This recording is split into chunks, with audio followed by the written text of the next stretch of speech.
80.000 tahun iblis itu menjadi guru malaikat di surga dulu. Berapa tahun? 80.000 tahun. Sebelum manusia turun ke muka bumi ini, iblis sudah ada di muka bumi sebelum kita diciptakan. Mereka yang mengisi bumi ini. Iblis itu ibadahnya, kalau kita lihat dalam kitab, sejengkal tanah di muka bumi ini pun tidak dilewatkan oleh iblis untuk bersujud kepada Allah.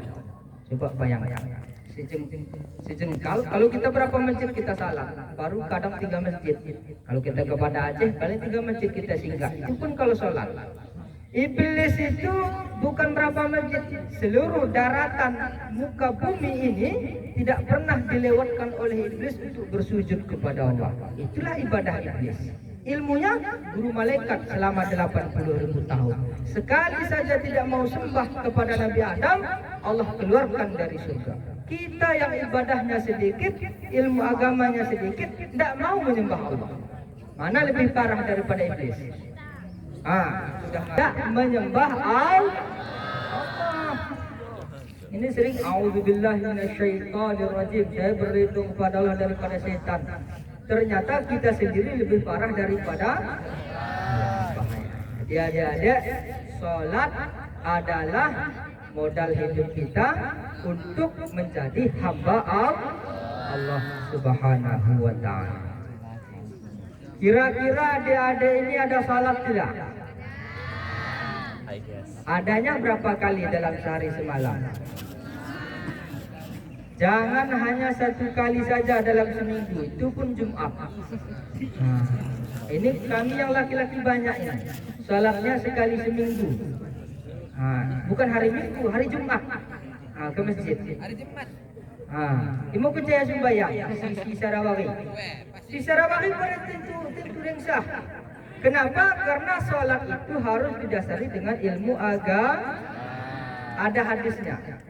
Dalam satu hadis Rasulullah SAW bersabda, Innar rajul, ada seseorang kata Rasul, dia sudah melakukan salat selama 60 sana, selama 60 tahun.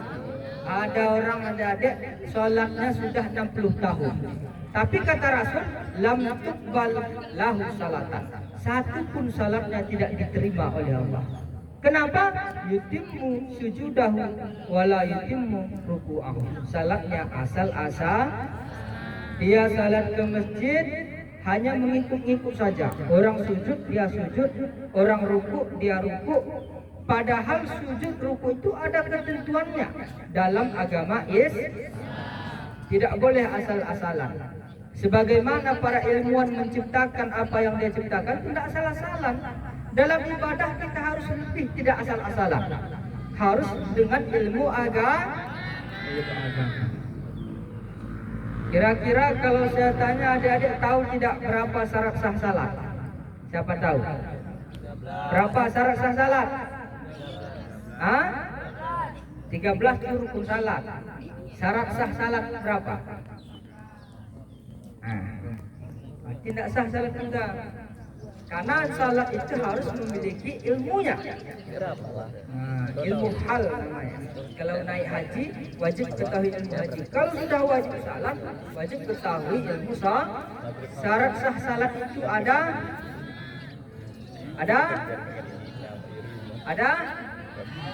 Ya. Ada? Berapa? Ada 5. Allahu Akbar. Ini adik-adik kita main game boleh. Ingat ilmu agama itu nomor 1. Kami dulu 3 tahun di Labuan Haji Aceh Selatan. Ada yang dari Aceh Selatan? Kami 3 tahun sekolah di Labuan Haji. Apa keluarnya 1 saja?